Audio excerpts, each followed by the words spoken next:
Breaking news చూస్తున్నాం. దేశ రాజధాని ఢిల్లీలో ఎయిర్ పొల్యూషన్ మరోసారి ఆందోళనకర స్థాయికి చేరుకుంది. బుధవారం రాత్రి వచ్చిన గాలి దుమారం సిటీని దుమ్ముధూళితో కమ్మేసింది. దాంతో ఎయిర్ క్వాలిటీ ఇండెక్స్ 236కు పడిపోయి పూర్ కేటగిరీలోకి చేరింది. ఈ పరిస్థితి గురువారం ఉదయం కూడా కొనసాగడంతో విజిబిలిటీ గణనీయంగా తగ్గింది. గాలి నాణ్యత క్షీణించడంతో ప్రజలు కళ్లమంట, శ్వాసకోశ సమస్యలతో ఇబ్బంది పడ్డారు. భారత వాతావరణ శాఖ ప్రకారం రాత్రి గంటకు 30 నుంచి 40 కిలోమీటర్ల వేగంతో గాలి దుమారం చెలరేగింది.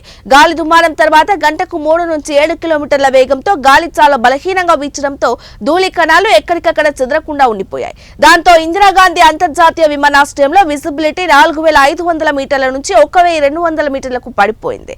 సబ్జర్జంగ్ పొలం విమానాశ్రయాల వద్ద కూడా విజిబిలిటీ 1200 నుంచి 1500 మీటర్ల మధ్య హెచ్చు తగ్గులతో కొనసాగిందని ఐఎండీ తెలిపింది. ఢిల్లీలో కొన్ని వారాలుగా మోడరేట్ కేటగిరీలో ఉన్న AQI ఇప్పుడు ప్యూర్ కేటగిరీలోకి పడిపోయింది. సాధారణంగా AQI 0 నుంచి 50 మధ్య ఉంటే గుడ్ అని, 51 నుంచి 100 మధ్య ఉంటే సంతృప్తికరమని, 101 నుంచి 200 మధ్య ఉంటే మోడరేట్ అని, 201 నుంచి 300 మధ్య ఉంటే ప్యూర్ అని, 301 నుంచి 400 మధ్య ఉంటే వెరీ పూర్ అని, 401 నుంచి 500 మధ్య ఉంటే తీవ్రమని పేర్కొంటారు.